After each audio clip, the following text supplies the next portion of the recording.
Hello বন্ধুরা, তোমরা সবাই কেমন আছো? আশা করি তোমরা সবাই খুব ভালো আছো। আর আমিও আছি বেশ। আর জানো তো, আজকে ভেবেছিলাম সকাল সকাল ভিডিওটা শুরু করব। ঘুম থেকেও কিন্তু তাড়াতাড়ি করে উঠে গেছিলাম আর চা করতে লেগেছিলাম, দিয়ে ক্যামেরাটা অন করব আর দেখছি মোবাইলকে খাওয়াতেই ভুলে গেছি। কেননা মোবাইলের চার্জ ছিল না, আর মোবাইলকে যদি না খাওয়াই তাহলে হবে? আমরাই শুধু খাবো আর মোবাইলকেও তো খেতে দিতে হবে।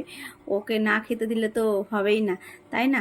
তো ওকে খেতে দিয়েছিলাম, তার অনেকক্ষণ পরে ওর খাওয়া শেষ হলো, মানে ফুল চার্জ হয়ে গেছে। তারপরে আমি ভিডিওটা অন করলাম আর দেখছো রান্না বান্না নিয়েই আজকে ভিডিওটা শুরু করলাম। কি করব বলো? সকাল থেকে ভেবেছিলাম ভিডিওটা করব, কিন্তু করা হয়নি। তোমাদেরকে তো বললামই সেটা। আর তোমাদের দাদা ভাই সকাল সকাল বাজার নিয়ে চলে এসেছিল, আর এই দেখো কি কি বাজারে নিয়ে এসেছে সব কিছুই তোমাদেরকে দেখিয়ে দিলাম। আর আজকে জানো অনেক দিন পরে এই পুঁই শাক নিয়ে এসেছে। এই গরমের মধ্যে তো এই পুঁই ডাঁটার তরকারি খাওয়াই হয়নি, তাই আজকে করে নিচ্ছি। আর এই পুঁই ডাঁটার তরকারিতে কিন্তু আমি একটুও জল দিব না, এটা কিন্তু আস্তে আস্তেই হবে, মানে ঢাকা চাপা দিয়ে রান্না করব। ভালো লাগে না পুঁই ডাঁটার তরকারি খেতে এই গরমের মধ্যে? আর সেরকম আমার ঘরে কিছুই ছিল না। তোমাদের দাদা ভাই তো মিলিয়ে মিলিয়ে সবজি নিয়ে আসতে পারে না, এটার সঙ্গে কি লাগবে না লাগবে। তাও ভাগ্যিস মিষ্টি কুমড়োটা নিয়ে এসেছিলো। মিষ্টি কুমড়ো যদি না নিয়ে আসতো না, পুঁই ডাঁটার তরকারি কিন্তু ভালো লাগে না, বলো? মিষ্টি কুমড়ো দিয়ে আর আলু দিয়ে আর ডাঁটা দিয়ে করলাম তরকারিটা। বেশ ভালোই হয়েছিল জানো, খারাপ হয়নি। আর আজকে জানো তো আমাদের এখানে খুব গরম লাগছে, থাকা যাচ্ছে না। অন্য অন্য জায়গাতে মোবাইলে ফেসবুকে সবাইকে দেখছি স্ট্যাটাস দিচ্ছে ওদের ওখানে বৃষ্টি হচ্ছে, ঝড় হচ্ছে। আর আমাদের এখানে কিন্তু কিচ্ছু হয় না, একদিনও বৃষ্টির দেখাই পেলাম না ঠিক মতো। কোথায় কই জানি না, ভগবান ওদেরকেই লাকি করেছে যাদের ওখানে ঝড় বৃষ্টি হচ্ছে। এই ফোন করছিলাম আজকেই তো, দিদিদেরকে ফোন করলাম, ওদের ওখানে বলে এত ঝড় বৃষ্টি হয়েছে, বট গাছ ভেঙে পড়ে গেছে, ভাবতে পারছো? আর আমাদের এখানে যদি একটু ছেটা ফোটা আসতো সেটাতেই শান্তি পেতাম, কিন্তু না, কিচ্ছু নেই। আর আমার চোখ মুখ দেখেই বুঝতে পারছো আজকে আমাদের এখানে প্রচণ্ড গরম পড়েছে।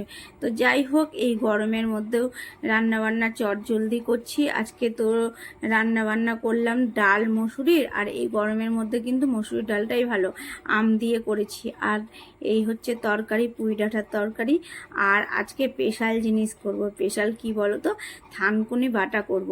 ওই পাতাটা নিয়ে এসেছিলো, করাই হয়নি, ফ্রিজে ছিল, আজকে বের করে নিয়ে নিলাম ফ্রিজ থেকে, দিয়ে এখন বাটা করব। বাটা করার জন্য আমি কিন্তু এটাতে রসুন পেঁয়াজ তারপরে এই থানকুনি পাতাটাকে ভালো করে কিন্তু ভেজে নিব। আর জানো আজকে মনে হচ্ছিল থানকুনি পাতাটা আমি যখন ছাড়াচ্ছিলাম একটা একটা করে, হাতটা চুলকাচ্ছিল। এই গলা ধরবে না তো মুখে, এটাই আমি ভাবছি খাওয়ার সময়তে, কিন্তু না ধরেনি। ভালোই ছিল, কারণ বেশি করে একে লঙ্কা তারপরে রসুন পেঁয়াজ দিয়ে করলাম, ভালো লাগছিল জানো। আর জানো তো, আমার এটা শুধু থানকুনি পাতাই বলি একে আমি, এর নাম হচ্ছে খানমান পাতা। যাই হোক, কিন্তু আমার মুখ দিয়ে বেরিয়ে যায় থানকুনি পাতা, তোমরা ম্যানেজ করে নিও। এই বাটাটা খেতে কিন্তু বেশ ভালোই লাগে, এটা দিয়ে কিন্তু ভাত খাওয়া হয়ে যায়, এক থালা ভাত। আমার তো ভীষণ ভালো লাগে বাটা বুটি দিয়ে ভাত খেতে, যে কোনো ভর্তা মর্তা দিয়ে। আর দেখো রান্নাঘরের কাজ কিন্তু চটজলদি সাইডে নিচ্ছি, গ্যাস মুছলাম, বাসন ধুলাম, তারপরে দেখছি না জামা কাপড় ভিজানো আছে, কাচতে হবে বাথরুমে গিয়ে। আর দুটো চাদর আজকে একসঙ্গে কেচেছি, তারপরে কিছু জামা কাপড়। আর গরমে দেখো একবারে ঘেমে স্নান হয়ে গেছি, রোদ্দুরও করেছে খুব প্রচণ্ড, ছাদে তো পা দেওয়াই যাচ্ছে না, লাফাতে লাফাতে কাপড় মেলছি, এরকম করে মেলছি জানো। তো যাই হোক, সূর্য মামা আমাদের এখানে একবারে চলে এসেছে, বিশাল। আর এই শীতের দিনে সূর্য মামা আসতে চায় না, গরমের দিনে সূর্য মামা আসবে সেই ভোরে, আর যাবে সন্ধ্যে 7টার সময়তে। 7টায় না হোক 6টা 5:30 এইরকম যায় জানো। চলো নিচে যাওয়া যাক আর স্নানটা সেরে নেওয়া যাক। আর স্নান করে কি শান্তি শান্তি শান্তি, কি বলবো, এত আমাকে আজকে গরম লাগছিল। তো শান্তি কোথায় কই, একটুকার জন্য শান্তি, জল যখন ঢালছি তখনই মনে হচ্ছে শান্তি শান্তি শান্তি, তারপরে কিন্তু আর না। দেখো বেরিয়ে এসে আবার ঘেমে যাচ্ছি, এতটাই গরম পড়েছে। তো যাই হোক, এখন চুলটাকে ভালো করে ঝেড়ে নিব, তারপরে পুজো করে খাওয়া দাওয়াটা সেরে নিব।